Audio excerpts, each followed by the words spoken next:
Assalamualaikum warahmatullahi wabarakatuh. Innal hamdalillah wassalatu wassalamu ala Rasulillah wa ala alihi wa sahbihi wa man tabi'ahum bi ihsan ila yaumil qiyamah.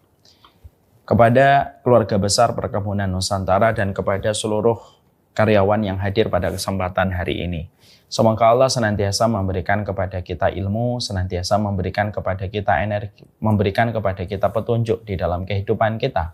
Ilmu merupakan energi dan petunjuk itu merupakan kekuatan di dalam kehidupan kita. Ilmu kita gali dan kita pahami supaya kita memiliki alasan di dalam menyelesaikan setiap amanah yang Allah bebankan di dalam pundak kita. Kalau bukan karena ilmu, kita tidak akan punya alasan bertahan dalam setiap amanah yang kita lakukan. Kita menjadi suami kalau kita tidak paham ilmunya, kita tidak tahu alasan apa kita harus bertahan dalam kesetiaan, dan tentunya memikul tanggung jawab yang Allah berikan kepada pundak kita ketika kita menjadi seorang bapak, menjadi seorang suami, dan sekaligus pula terkadang kita masih menjadi anak bagi kedua orang tua kita yang masih hidup. Kalau bukan karena ilmu, kita tidak akan pernah tahu apa alasan kita untuk bertahan sebagai seorang istri.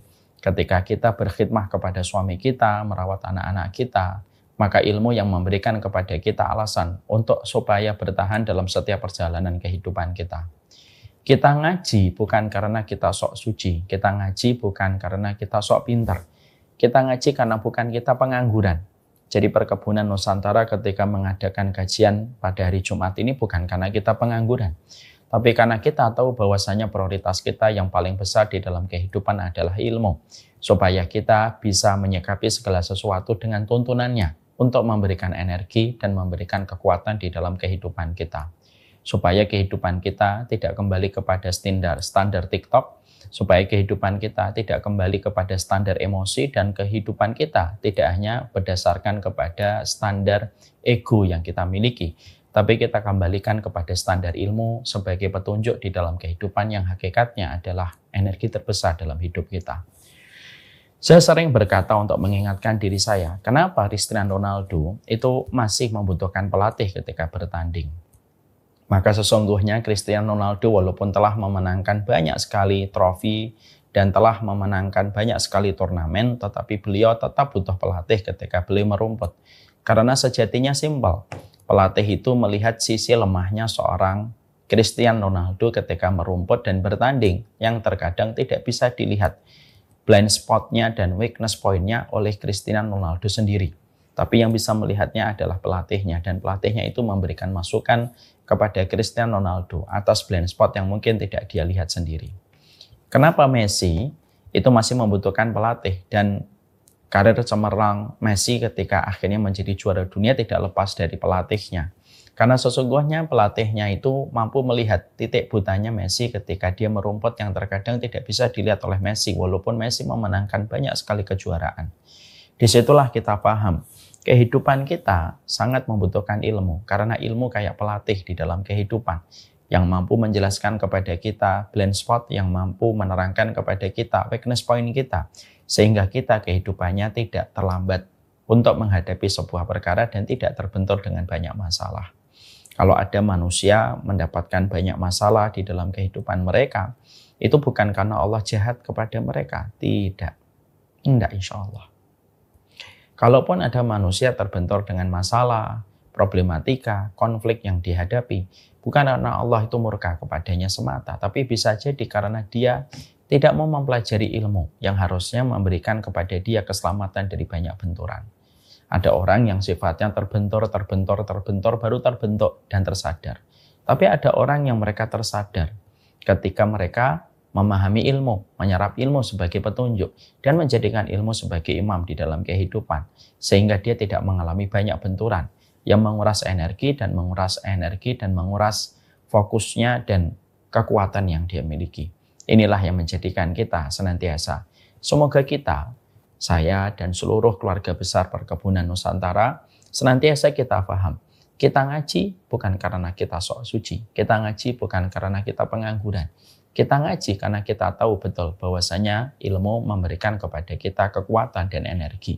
Dan kita harus paham, surga identik dengan ilmu sebagaimana ikan identik dengan air. Kalaulah masuk ke Perkebunan Nusantara saja kita harus berilmu.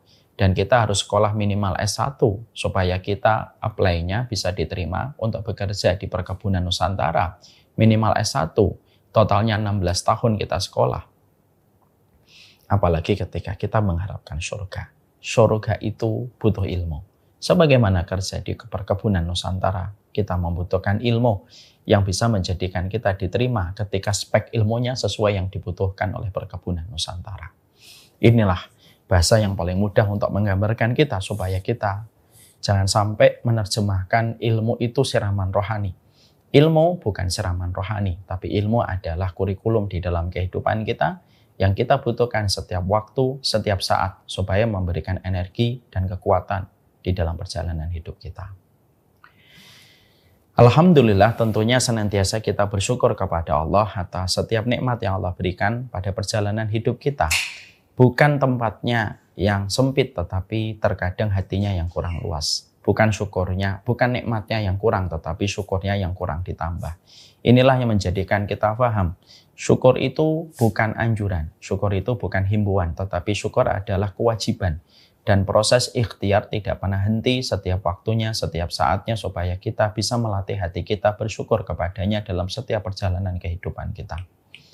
Syukur itu tidak datang secara laduni. Syukur itu tidak datang secara otomatis. Tiba-tiba hati kita bersyukur. Tidak bisa.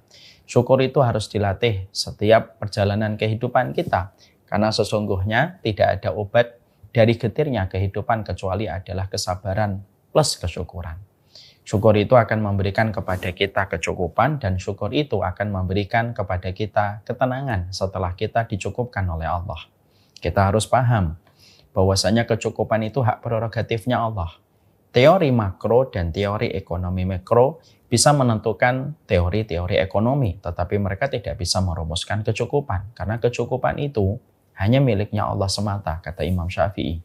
Dan sesungguhnya kecukupan itu hanya Allah berikan kepada mereka yang bersyukur. Yang kaya belum tentu cukup, yang miskin belum tentu kurang. Bisa jadi ada orang bergaji UMR tetapi cukup, karena ada peran serta keberkahan yang Allah berikan kepadanya ketika dia bersyukur.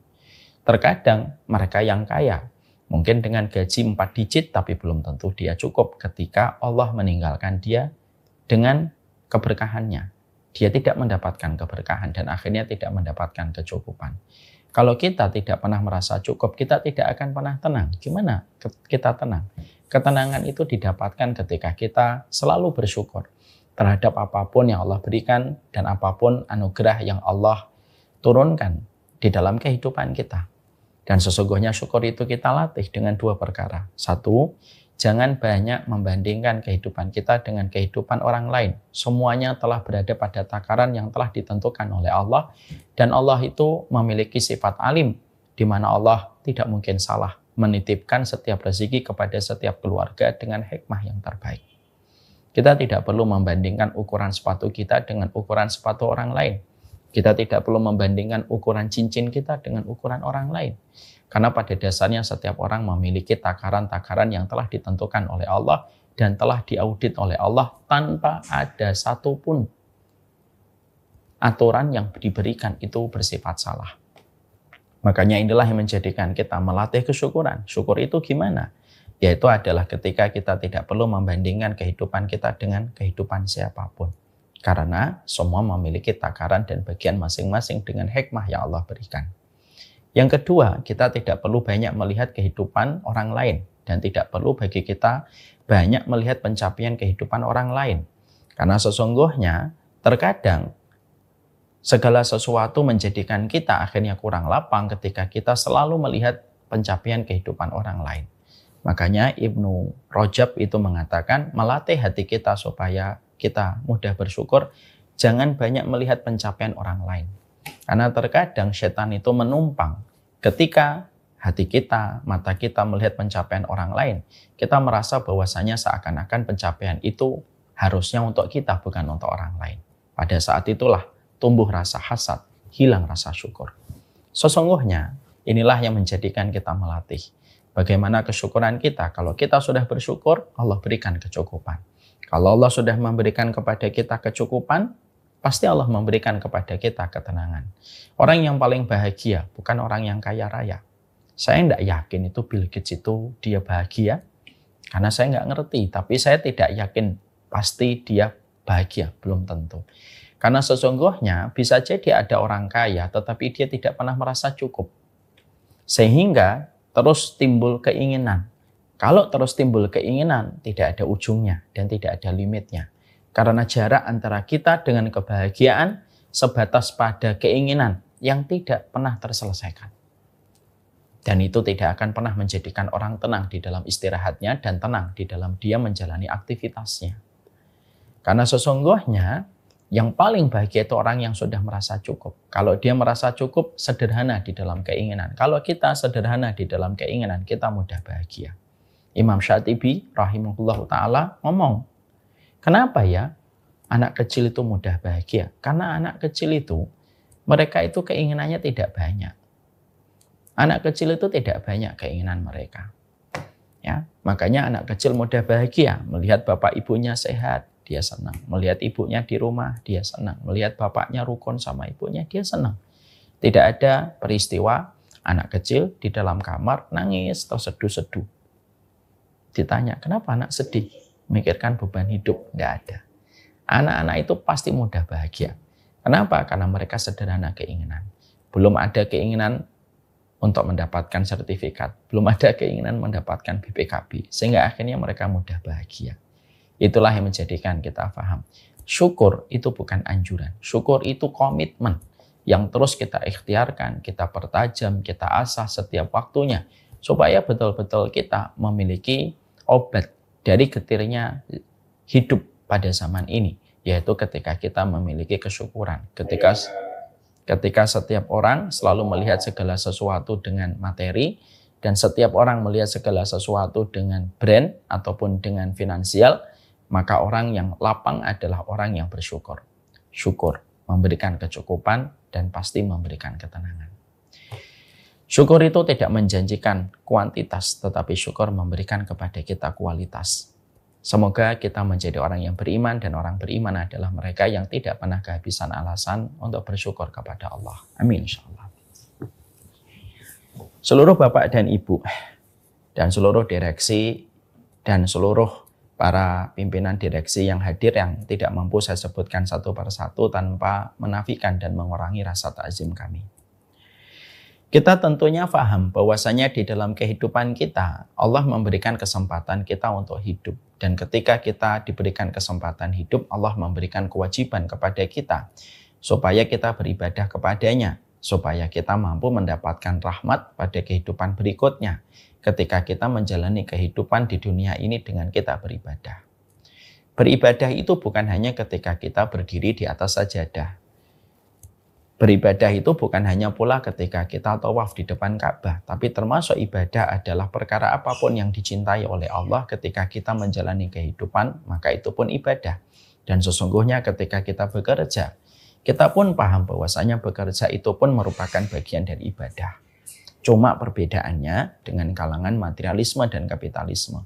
Kalangan kapitalisme memberikan konsep bahwasanya bekerja, berbisnis adalah mengumpulkan profit dan margin sebanyak-banyaknya.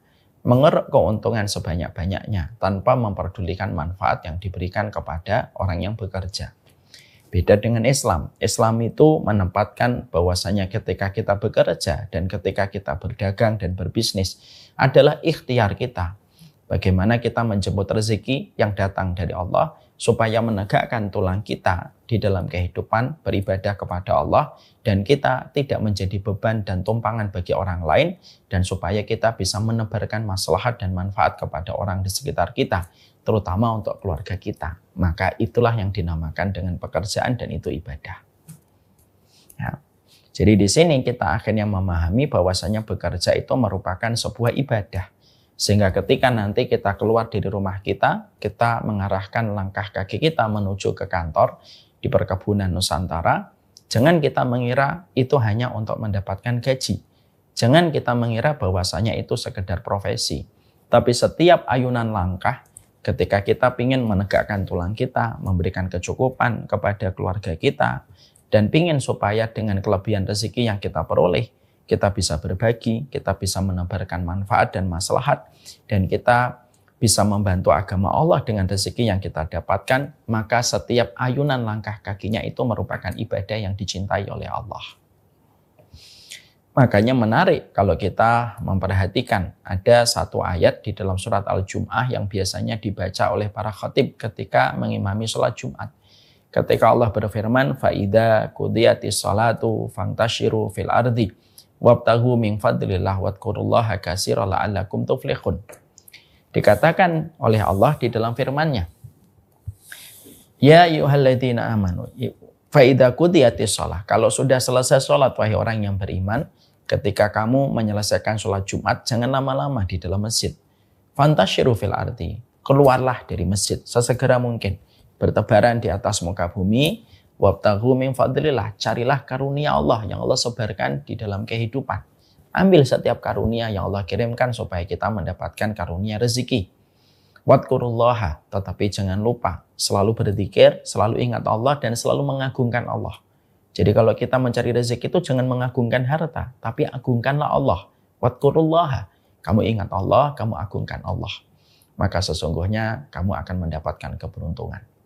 Di sini kita menjumpai dan kita mendapati Allah itu justru tidak berkenan ketika habis sholat Jumat yang merupakan puncak ibadah yang kita lakukan secara per pekan dan per minggu. Ternyata itu puncaknya ada pada sholat Jumat. Tetapi Allah tidak menyuruh kita berlama-lama di dalam masjid supaya kita bergegas mencari karunia Allah. Makanya khutbah Jumat yang paling baik adalah khutbah Jumat yang singkat, yang tidak terlalu panjang. Kenapa khutbah Jumat itu disunahkan supaya tidak terlalu panjang? Satu, karena kondisi manusia itu fitrahnya cepat bosan dengan setiap kalimat kalau terlalu panjang. Yang kedua, kenapa khutbah Jumat itu pendek? Karena pada dasarnya setiap orang yang mengikuti sholat Jumat, mereka punya hajat-hajat yang mereka harus selesaikan. Maka sesungguhnya diperpendek khutbahnya supaya hajat-hajat yang dimiliki para jamaah yang mengikuti dan menghadiri sholat Jumat tidak terhalang oleh egoisnya seorang khatib ketika terlalu panjang. Itu menjelaskan kepada kita, perhatikan bagaimana Allah meletakkan profesionalitas di dalam kehidupan. Bagaimana kehidupan diatur dengan sebaik-baik pengaturan dalam kondisi yang detail. Itulah ketika kita bekerja. Makanya bekerja itu merupakan culture-nya sunnah di dalam kehidupan. Karena sesungguhnya justru ketika kita tidak bekerja menjadi beban bagi orang lain, menjadi tanggungan bagi orang lain dan menyusahkan, maka justru itu salah. Dan justru bukan itu hamba yang Allah cintai ketika mereka menjalani kehidupan di dunia. Ada satu insight yang bagus sekali yang pernah terjadi pada masa Hasan al-Basri. Hasan al-Basri itu bapak dan ibu, itu seorang ulama besar di kalangan tabi'in, hidup setelah era para sahabat. Hasan al-Basri itu pada satu waktu dia mencari salah satu muridnya yang tidak kunjung datang. Namanya Tsabit al-Bunani. Akhirnya Tsabit datang ke majelis ilmunya Hasan al-Basri dalam kondisi terlambat. Terjadilah dialog dan percakapan antara Hasan al-Basri dengan muridnya. Kenapa kamu terlambat? Lima ta'akharta. Kamu kenapa sih telat? Muridnya ngomong, iya saya telat. Tadi begini guruku, saya tadi telat karena saya melihat satu kejadian yang membuatku bertahan dan akhirnya saya telat ketika melangkah ke majelis ilmu ini. Maka gurunya langsung tertarik dan bertanya penasaran. Yang kamu lihat apa? Kok sampai kamu terlambat? Iya, aku tadi perjalanan ke sini aku melihat ada satu burung di atas dahan, di atas sarangnya. Tapi ternyata burung itu patah sayapnya yang menjadikan dia setiap terbang gagal, setiap terbang gagal, setiap terbang gagal. Setiap terbang gagal lagi. Maka aku penasaran, kalau burung itu tidak bisa terbang, terus bagaimana konsep dia ketika mendapatkan rezeki? Maka aku bertahan, aku lihatin karena aku pengen lihat apa yang Allah berlakukan kepada burung yang patah sayapnya ketika tidak bisa terbang. Tidak mungkin kan burung itu mati kelaparan. Maka baru saja aku duduk, aku memperhatikan tiba-tiba ada burung yang membawa cacing dan cacing itu diberikan kepada burung yang patah sayapnya. Burung itu terbang. Nanti ada burung lain yang membawa cacing, memberikan cacingnya kepada burung yang patah sayapnya, lalu terbang. Disitulah aku mendapatkan hikmah. Kalau dalam bahasa keseharian kita hari ini, di situ saya mendapatkan pencerahan. atau insightful ini. Apa hikmah yang kamu temukan pada peristiwa itu? Kata gurunya kepada Tsabit.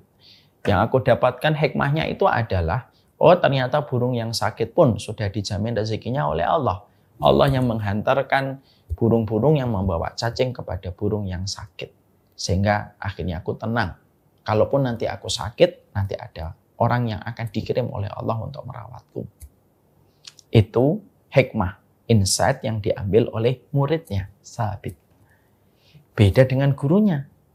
Gurunya berkata, loh, kenapa kamu itu tempatkan dirimu sebagai burung yang sakit? Kenapa kamu tidak tempatkan sebagai burung yang sehat? Kenapa kamu tidak tempatkan dirimu sebagai burung yang kuat, yang membawa cacing kepada burung yang sakit? Muslim itu harusnya sebagaimana burung yang membawa cacing. Jangan menjadi muslim, kalau bisa ya jangan jadi muslim yang dikasih cacing. Jangan menjadi muslim yang menjadi beban. Kalau memang itu takdirnya Allah, itu beda perkara. Tapi kalau bisa jadilah burung yang membawa cacing. Kenapa kamu rendahkan dirimu? Lalu menempatkan dirimu dalam posisi burung yang sakit dan tidak bisa terbang.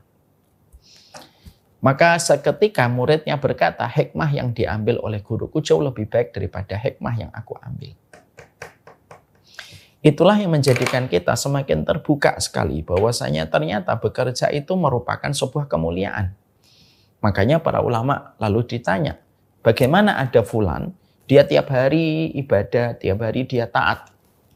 Ya, dia tiap hari ibadah, dia taat, tapi justru menjadi beban bagi orang lain yang mencukupi dirinya. Ada satu hamba lagi yang dia beribadah, mencukupkan yang wajib, menambahi yang sunnah-sunnah sedikit, tetapi dia bekerja, dia menebarkan manfaat, dan setiap orang di sekitarnya mendapatkan manfaat dari keberadaannya. Sebagaimana pohon kurma, yang semua bagian dari pohon kurma itu memberi manfaat. Para ulama berkata, yang kedua jauh lebih mulia di sisi Allah dibandingkan yang pertama. Kenapa? Karena dia tidak menjadi beban, tidak menjadi tanggungan, tidak merepotkan orang, tidak menyusahkan orang. Tapi justru dia menjadi agen-agen dari keluarganya Allah di atas muka bumi ketika memberikan manfaat kepada banyak orang. Itu yang menjadikan kita paham, dan itulah yang menjadikan bapak dan ibu harus sadar. Kalau bapak dan ibu pergi ke kantor, jam 7 berangkat, jam 9 sampai di kantor, membuka iPad kita, membuka komputer kita, jangan dikira, wah saya lagi menjadi hamba dunia. Bukan. Wah saya lagi menjadi budak dunia. Bukan.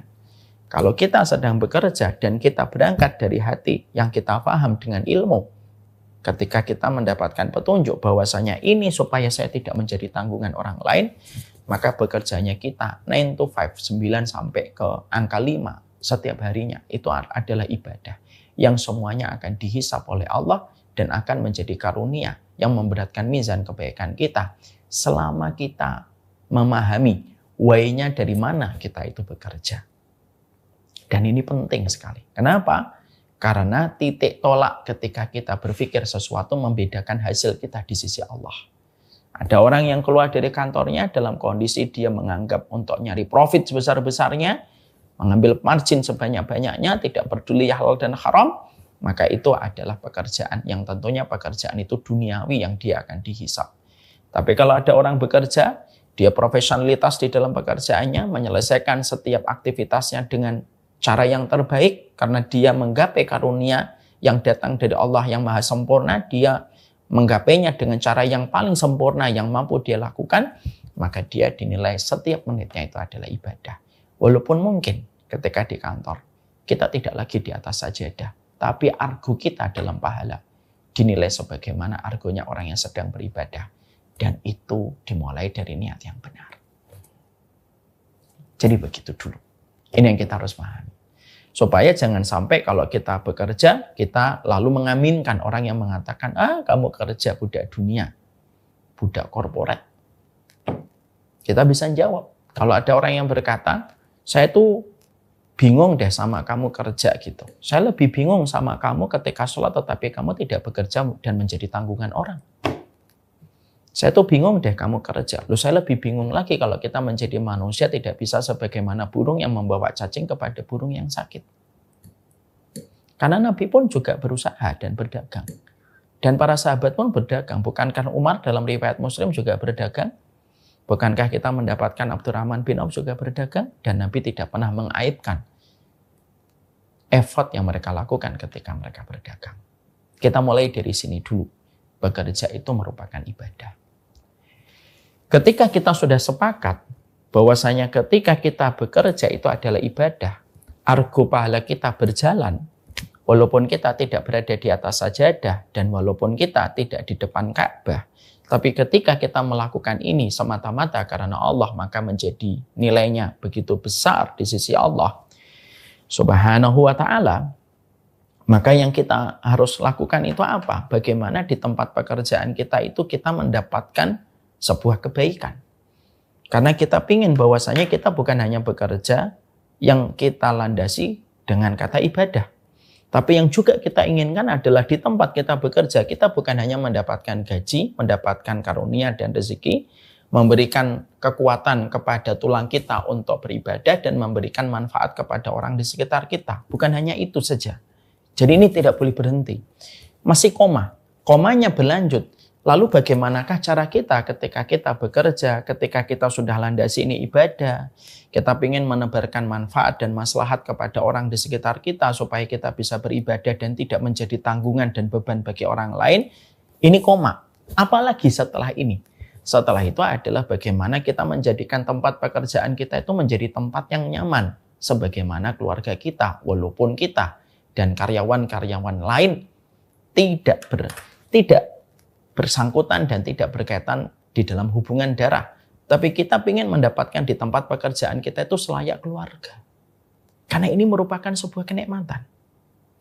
Makanya Bapak dan Ibu, di kantor besarnya Perkebunan Nusantara, kalau boleh saya sampaikan, ketika kita bekerja, mendapatkan gaji, itu merupakan sebuah kenikmatan. Karena banyak orang yang belum mendapatkan pekerjaan untuk mendapatkan gaji yang mencukupi mereka. Tapi ketika kita bekerja, di tempat kita mendapatkan gaji, dan di tempat itu pula, suasana yang kita rasakan setiap kita masuk ke kantor, cita rasa keluarga, itu karunia dan itu anugerah. Karena apa? Tidak setiap tempat pekerjaan selayak keluarga. Tapi kalau kita bekerja, ketika ini ibadah, dan ini kita niatkan untuk menjadikan kita meraih ridhonya Allah. Lalu di tempat pekerjaan ini kita mendapatkan sebagaimana hubungan kita dengan karyawan lain, hubungan kita dengan atasan, selayak keluarga. Itu karunia dan itu anugerah. Yang belum tentu setiap orang itu mendapatkan karunia dan anugerah itu. Karena kita mau tidak mau, jujur mau tidak mau, ridho tidak ridho, kita harus jujur mengatakan bahwasanya tempat yang paling banyak mengambil aktivitas kita selain rumah kita dan mungkin masjid ketika kita 5 waktu datang ke masjid. Tempat yang paling banyak mengambil waktu hidup kita itu tempat kita bekerja. Minimal 9 to 5. Minimal itu dari 9 ke angka 5 sore hari itu kita berada di dalam kantor kita. Maka kita bisa membayangkan kalau ternyata di kantor kita ketika sama-sama kita memiliki sebuah niatan untuk mencari karunia bersama-sama, di mana karunia yang Allah tentukan kepada kita diturunkan oleh Allah ketika kita menjadi teamwork, menjadi tim besar, baru mendapatkan karunia. Maka kita ingin sekali bahwasanya di tempat kita bekerja mendapatkan rezeki itu. Kita itu harus betul-betul berusaha untuk menempatkan suasana di tempat kita bekerja itu selayak keluarga. Karena apa? Karena itu karunia dan anugerah. Maaf ya Bapak dan Ibu. Ada 2 tipe manusia mendapatkan rezeki. Ada tipe manusia mendapatkan rezeki dengan apa yang dia usahakan sendiri. Dia berbisnis, dia mendapatkan keuntungan sendiri ketika dia mengelola bisnisnya itu by personal. Tapi ada orang yang kedua yang mendapatkan rezekinya itu bukan by personal, tapi sebagai tim, bagian dari tim besar. Baru Allah memberikan rezeki kepada mereka. Dan tiap orang punya kadarnya masing-masing yang tidak bisa dipaksakan. Ada teman kita, dia kerja di rumah, dia buka itu pelatihan, dia buka jurnal, dia jual dagangannya laku. Walaupun karyawannya dia, ownernya dia, CEO-nya dia, presidennya dia. Ada orang kayak gitu. Tapi ada orang yang tidak bisa kayak gitu. Ada orang yang tipenya harus bekerja dalam big team, ya, sebuah tim yang besar, baru dia mendapatkan rezeki. Lalu keuntungan besar yang didapatkan dibagi sesuai dengan porsi dan pekerjaan mereka. baru mendapatkan rezeki. Saya yakin di Perkebunan Nusantara, seluruh karyawan yang hari ini menjadi bagian dari keluarga besar Perkebunan Nusantara, kita harus tahu, satu, kita pekerjaannya adalah pekerjaan yang dinilai ibadah. Ketika kita tidak ingin menjadi beban bagi orang lain, ketika mendapatkan gaji, kita mencukupi kebutuhan kita dan keluarga kita, dan memberikan manfaat kalau ada yang lebih. Yang kedua, kita juga paham bahwasanya rezeki yang Allah titipkan kepada kita itu bukan by personal, tapi rezeki yang Allah titipkan kepada Perkebunan Nusantara itu ketika Allah titipkan ketika kita menjadi tim besar. Maka alangkah susahnya kita mendapatkan karunia yang besar yang Allah akan berikan kepada kita kalau di tim besar ini ternyata tidak bisa sebagaimana keluarga. Kalau ada suasana sebagaimana suasana pertikaian, permusuhan, tidak ada habis-habisnya, saling sikat menyikat, saling sudut menyudutkan, saling menjatuhkan, saling mengaibkan, bisa jadi rezeki dan karunia yang Allah titipkan kepada kita akhirnya terlambat datang kepada kita ketika tim besar ini tidak menempatkan sebagai keluarga karena kegaduhan yang mereka perlihatkan setiap waktunya ketika mereka tidak sebagaimana keluarga. Bisa jadi Allah tahan profitnya, Allah tahan rezekinya, Allah tahan karunianya. Bukan karena Allah itu pelit, bukan. Tapi karena kegaduhan-kegaduhan yang ada di tempat itu ketika mereka tidak mengupayakan sebagai tim besar yang harusnya sebagaimana saling keluarga dan saling membackup dan memberikan sinergi kebaikan. Sambilkan contoh yang simpel dan sederhana, Bapak. Saya sering ngomong ini ke tim saya. Kita, Pak, misalkan kita sering membantu anak yatim. Ada satu yayasan yang kita percaya. Ketika kita memiliki harta lebih, kita menitipkan rezeki kita kepada yayasan ini untuk memberi manfaat kepada banyak anak yatim. Satu waktu, Bapak membuka gadget, mendapatkan informasi. Sudah menjadi informasi nasional. Ternyata di yayasan yang biasa kita menitipkan rezeki kita, terjadi kekisruhan. Rame, pengurusnya saling bertengkar, antara pengurus yayasan dengan pengurus harian, mereka saling menggugat di meja peradilan, hukum. Dan mereka sudah mengajukan proses hukum itu kepada para pengacara. Kita yang selama ini menitipkan rezeki kita ke yayasan itu, setelah mendengar yayasan itu banyak pertengkaran, apa yang kira-kira akan kita lakukan, Pak? Maka kita akan nelpon istri kita dan berkata, Mi, atau biasa saya panggil istri saya Bibu. Bibu, iya, kamu untuk bulan-bulan ke depan kita nggak usah nitip rezekinya kepada yayasan ya, yang biasa kita kirimkan. Istri saya mungkin bertanya, kenapa Bi? Iya, ternyata yayasan itu lagi kisruh, lagi rame. Ternyata saya baca ini berita nasional. Ternyata mereka saling menggugat antara pengurus harian dan pengurus yayasan. Pasti istri saya akan setuju. Oke, ya udah nggak usah nitip itu kalau lagi rame. Kita nitip ke yayasan yang mereka adem-adem saja. Itu bukan bicara tentang yayasan, Bapak. Itu bicara tentang konsep rezeki. Kadang-kadang konsep rezeki itu akhirnya Allah tahan kepada banyak orang. Itu bukan karena Allah pelit. Tapi karena terlalu gaduh. Sehingga akhirnya mereka saling menyikut dan akhirnya bukan hanya Allah tahan. Sampai ampunan pun Allah tahan kalau kita ini sedang kisruh.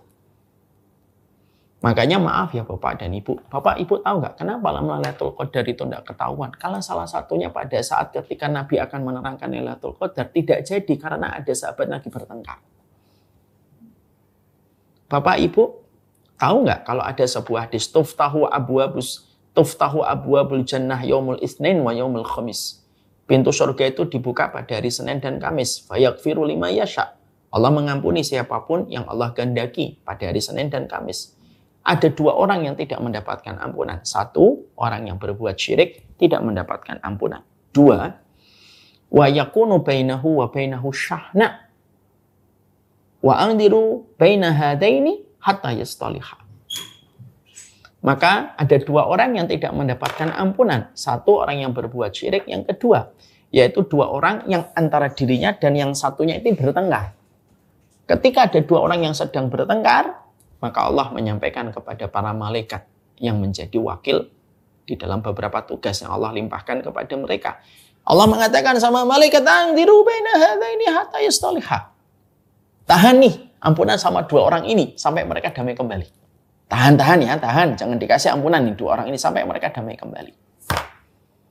Karena ternyata kerukunan itu menyerap keberkahan.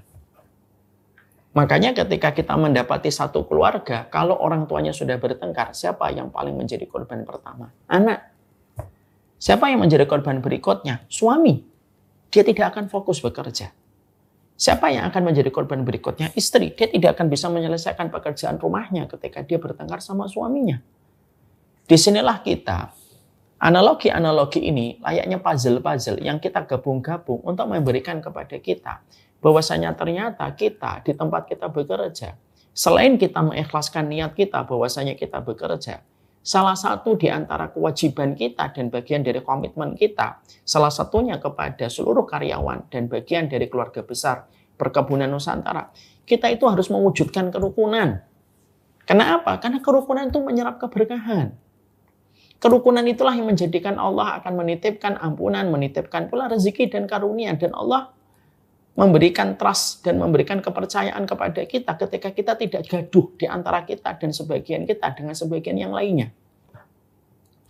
Lah inilah yang menjadikan kita harus sadar tentang perkara ini.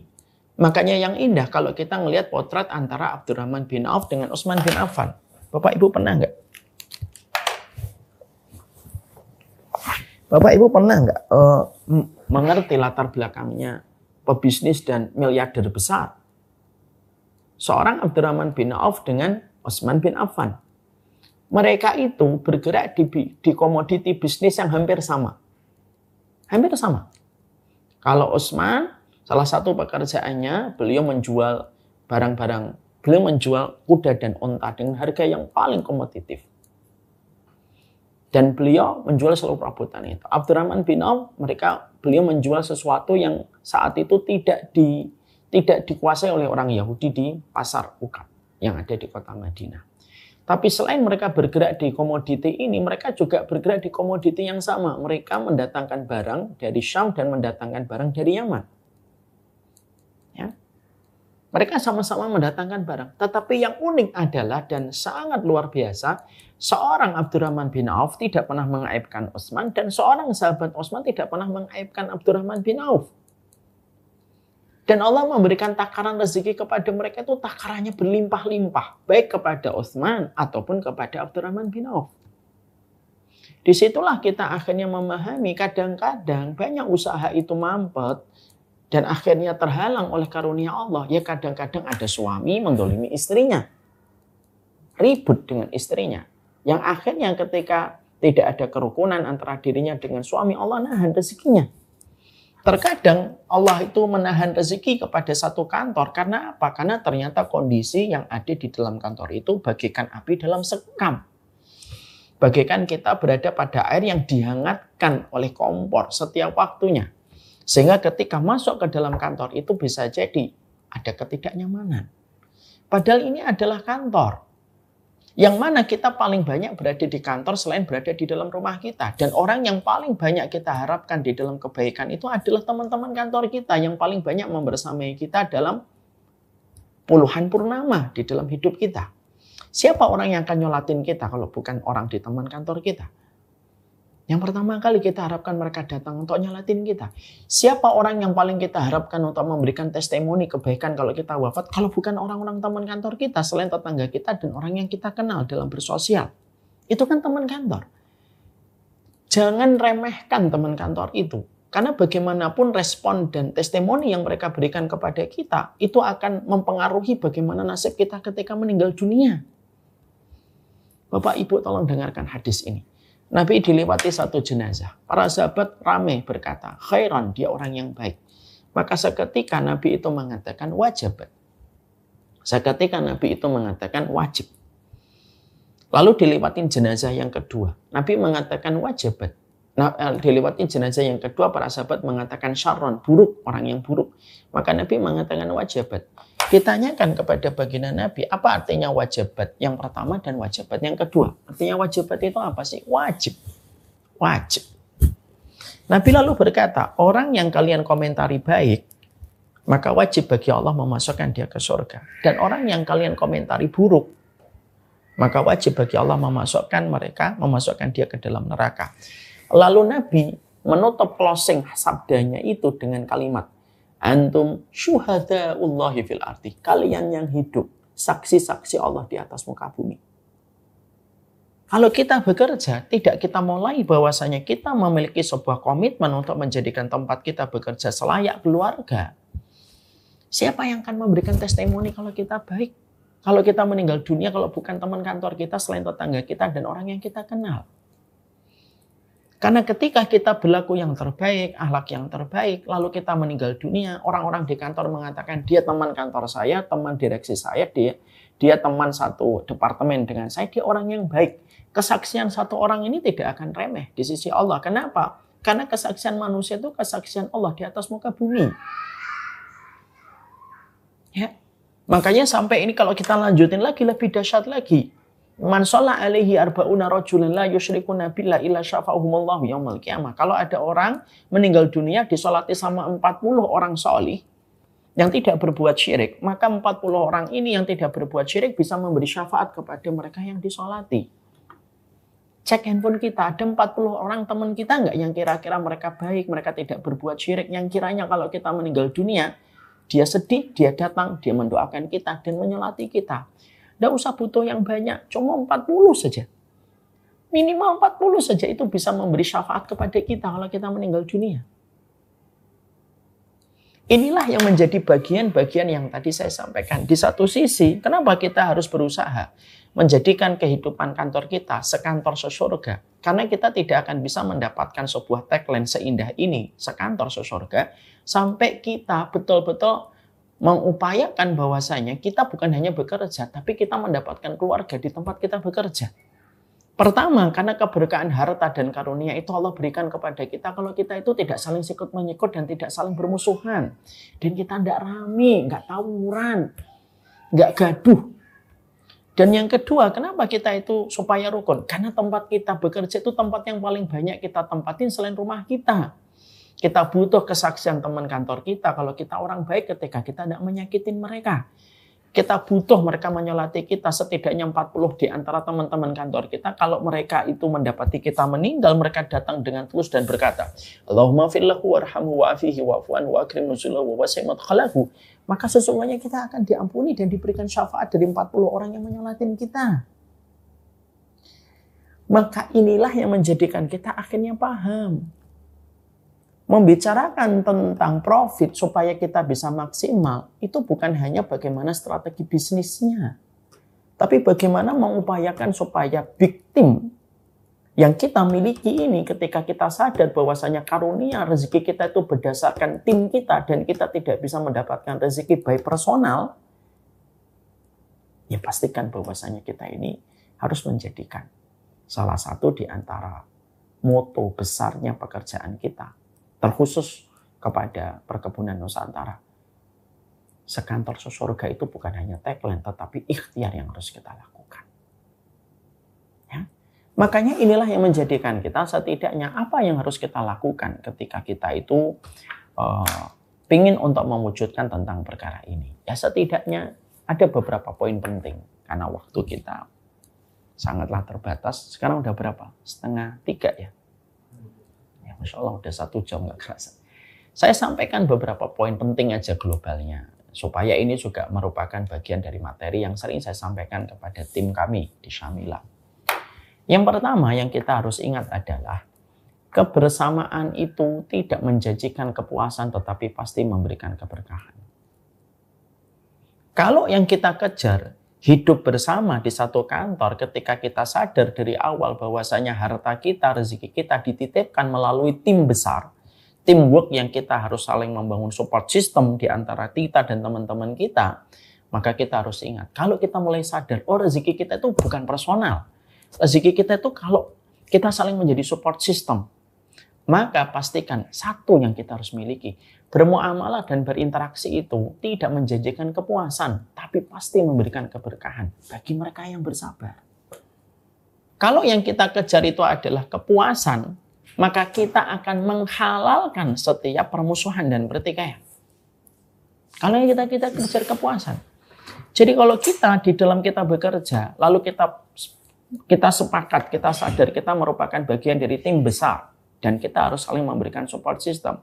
Jadi ketika kita bekerja, lalu akhirnya kita menetapkan sebuah kepuasan di dalam kita bekerja, lalu setiap orang kita tuntut supaya terus memberikan kepada kita kepuasan untuk memberikan endorfin ego kita setiap waktunya, ya susah. Pasti kita akan menghalalkan setiap pertikaian dan kita selalu menghadirkan 1000 alasan untuk berpisah. Hanya ketika kita sedang kecewa. Kita harus paham betul bahwasanya di dalam kehidupan kita ketika bermuamalah bersama-sama itu tidak menjanjikan kepuasan. Tetapi pastinya memberikan keberkahan selama kita bersabar. Kalau kita paham bahwasanya di tempat kita bekerja itu adalah ibadah, ini ibadah. Berarti tidak ada perkara kecuali menjadi ujian dalam kehidupan kita supaya kita mendapatkan pahala kesabaran. Makanya saya sering menghibur diri saya. Kalau semuanya dimudahkan untuk kita, lalu dari mana kita dapat pahala kesabaran? Bapak tahu nggak? Saya ini dalam bermuamalah, di dalam saya berdakwah, apakah semua orang pro sama saya? Enggak, banyak orang yang nggak suka sama Umar Mita. Ketemu nggak pernah, berjumpa nggak pernah, ngobrol nggak pernah. Tapi ngomongin saya dan keluarga saya semau-maunya dia. Dikatakan sesat lah, dikatakan bla bla bla. Tapi saya menyadari betul, kalau kita menghadapi dalam muamalah dan interaksi kita, terkadang kita menghadapi ketidakpuasan, disitulah kita itu tahu. Memang hidup tidak ngejar kepuasan. Tapi hidup itu mengejar keberkahan. Dan keberkahan itu datang kepada mereka yang bersabar. Ada terkadang anak buah mengecewakan atasan, kadang atasan tidak sebagaimana yang diasumsikan dan dipersepsikan oleh bawahan. Kadang-kadang itu terjadi dalam kehidupan kita. Bukankah Umar bin Khattab juga pernah, beliau tidak setuju dengan keputusan Nabi Muhammad dalam perang Hudaybiyah sampai Umar bin Khattab berkata, "Alasna alal haq ya Rasulullah, bukankah kita berada di atas kebenaran ya Rasulullah?" Nabi menjawab, "Betul Umar, tapi kita diperintahkan sabar." Jawaban itu pada waktu Hudaybiyah, para sahabat itu tidak setuju dengan perjanjian Hudaybiyah, Bapak dan Ibu. Sampai Nabi memberikan perintah, ayo potong korban sebagai bagian membayar dam. Para sahabat tidak mau potong korban, nggak mau potong kambing. Sampai Nabi masuk ke kemah dan menjumpai Ummu Salamah, dan Ummu Salamah memberikan arahan, ya sudah, sembelih saja ya Nabi sendiri, bayar damnya. Tidak mungkin para sahabatmu membiarkan engkau menyembelih sendiri. Akhirnya Nabi keluar lagi menyembelih dan akhirnya berbondong-bondong para sahabat menyembelih. Mereka pun pernah dalam kondisi ketika mereka itu tidak setuju dengan apa yang dikatakan di dalam perjanjian Hudaybiyah. Tapi para sahabat tetap bersabar dengan keberkahan yang Allah berikan kepada mereka. Kehidupan ketika kita bersama, kita tidak bisa mendapatkan semuanya sesuai dengan kemauan kita. Makanya manajemen konflik itu apa? At-taghaful. At-taghaful itu apa? Kata Imam Ahmad. At-taghaful itu adalah nggak usah kita mempersoalkan masalah-masalah yang kecil itu jadi besar gitu loh. Itu kata Imam Ahmad. Ya orang kan pasti punya salah gitu. Ambil aja sisi hikmahnya. Kalau ada orang yang membenci kita, supaya kita bersyukur atas orang yang hadir untuk kita. Imam Syafi'i itu Pak, bagus manajemen hatinya itu bagus banget Imam Syafi'i. Salah satu ulama yang saya jatuh cinta betul ini Imam Syafi'i.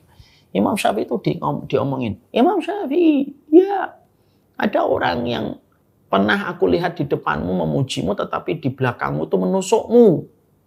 Dia membicarakan kekuranganmu, bla bla bla. Imam Syafi'i itu senyum. Orang itu berkata, "Loh kok kamu senyum Imam Syafi'i?" Ya iyalah, setidaknya dia takut ketika di depanku. Walaupun dia berbicara tentang aku di belakangku, setidaknya kalau di depanku dia tidak bicara itu. Ya, tetap ada sisi kebaikan yang diambil sama Imam Syafi'i. Kadang-kadang Allah hadirkan orang yang terkadang tidak cocok kepada kita, baik itu di kantor, dalam interaksi sosial, dalam tetangga, supaya kita itu sadar. Hidup itu tidak bisa kita kendalikan dan kita kontrol 100% sesuai dengan kemauan kita. Supaya apa? Supaya kita tidak menjadi pekerja yang menuntut kesempurnaan. Sama di rumah pun sama. Saya sering berkata dalam banyak kajian untuk menasihati saya. Menikah itu tidak menjanjikan kepuasan, tapi memberikan keberkahan. Gimana? Bagi mereka yang bersabar. Makanya doanya saya kalau saya sedang mendoakan istri saya, simpel saja. Ya Allah, semoga kesabaran istri saya lebih besar daripada kesalahan saya, dan semoga kesalahan saya lebih besar daripada kesalahan istri saya. Karena tidak akan membahayakan setiap masalah selama kita memiliki kesabaran yang lebih besar.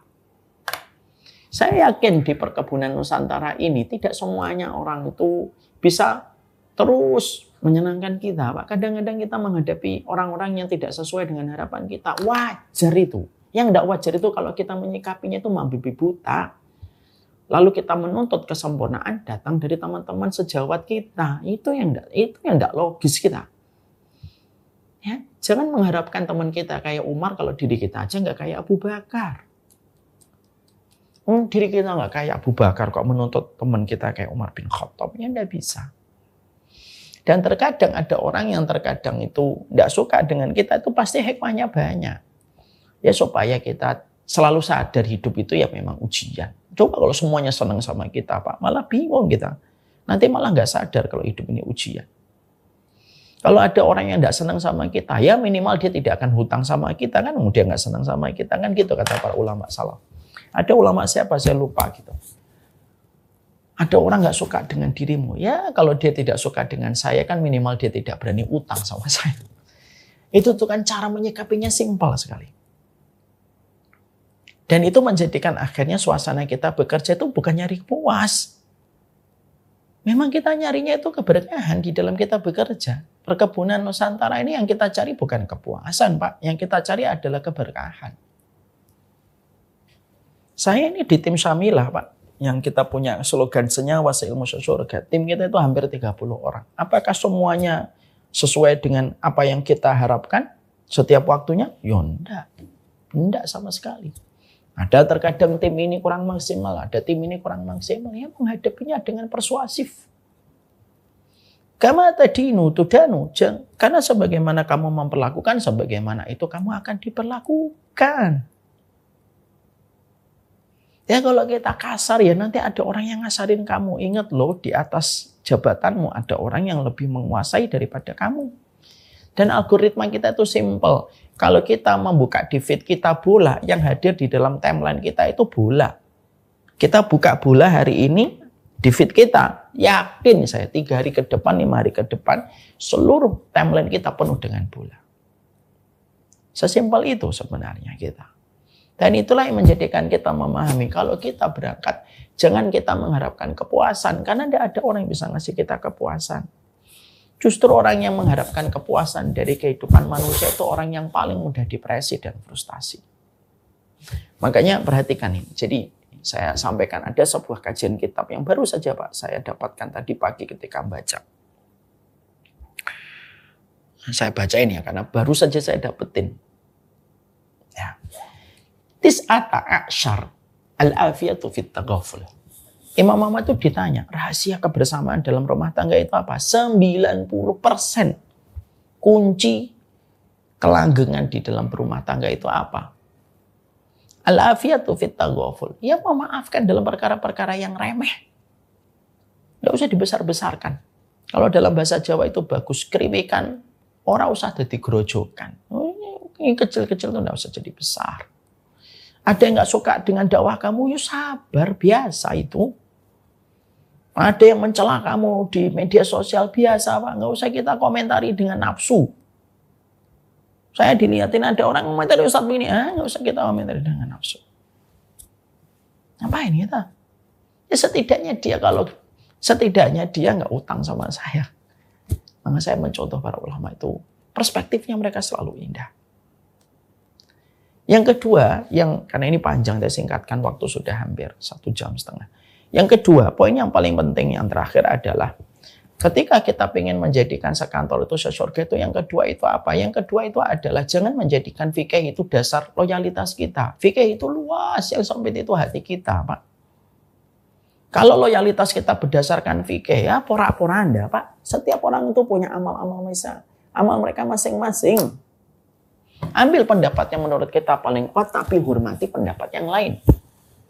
Saya, kalau ditanya, apakah pendapat Ustadz itu, Ustadz meyakini paling benar? Iya, semua pendapat yang saya pilih sampai hari ini, berdasarkan kajian-kajian yang saya miliki, Berdasarkan sekolah panjang yang saya miliki dari sastra sampai fakultas syariah, dulu dari pondok. Saya bertahun-tahun belajar agama.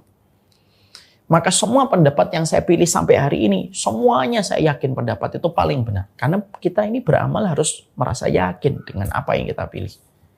Tapi ketika saya merasa paling benar, saya tetap menghormati pendapat-pendapat lain yang terkadang tidak sama dengan pilihan pendapat yang saya pilih. Persis kayak Imam Syafi'i. Imam Syafi'i itu mengatakan apa? Qauli shawab yahtamilul khata' wa qauluka khata' yahtamilul shawab.